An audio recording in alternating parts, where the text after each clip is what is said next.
Сейчас я хочу просто жить, полноценно, с руками и ногами, чтобы лет в 75 сидеть на лавочке и обсуждать молодежь.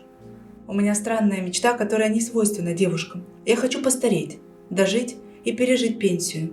Когда Оля была маленькая, она тяжело заболела. Перемещалась в инвалидной коляске.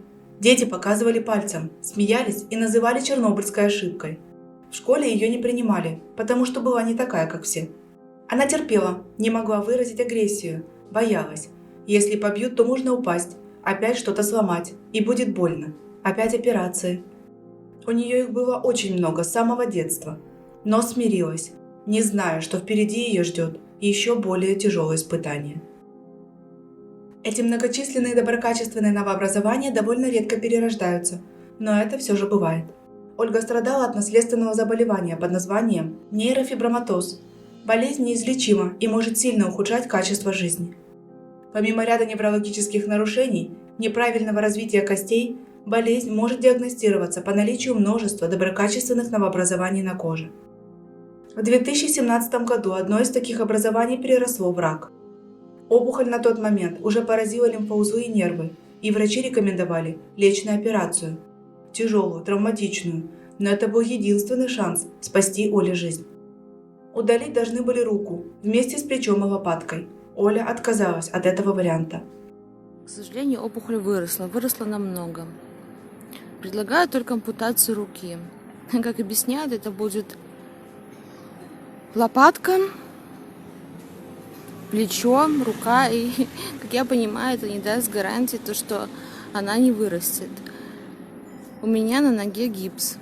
Руки – это мое все. Мне нужен шанс. Помогите мне, пожалуйста. Я не знаю, что говорить. Спасибо.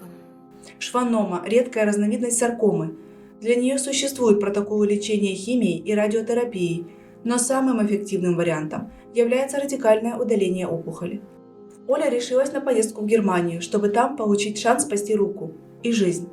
Она начала сбор – 26 тысяч евро. Столько нужно было заплатить немецкой клинике за обследование и консультации специалистов.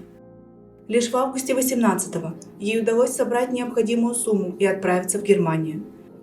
А там, после 2 МРТ, биопсий, КТ-исследований, врачи сказали то же самое, что и дома, в Беларуси.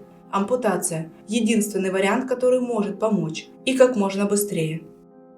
Но Оля решила продолжить искать другие варианты и отправилась в Москву на консультацию к 2 известным специалистам, один из которых сказал однозначно: пока нет метастазов, необходимо резать.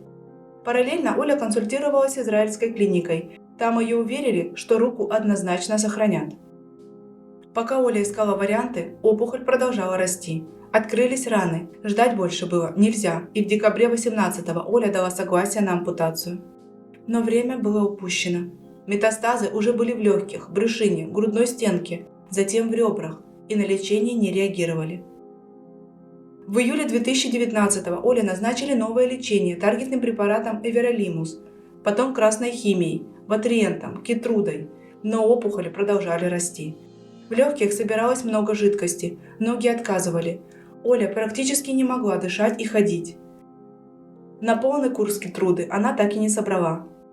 С момента предложения ампутировать пораженную конечность до согласия Оли на операцию прошло почти 1,5 года. Слишком большой срок для агрессивного, быстро метастазирующего рака. 3 года поддержки, теплых слов. Я очень благодарна вам. Спасибо, что вы у меня есть. Я искренне благодарна вам. Спасибо большое, что вы рядом.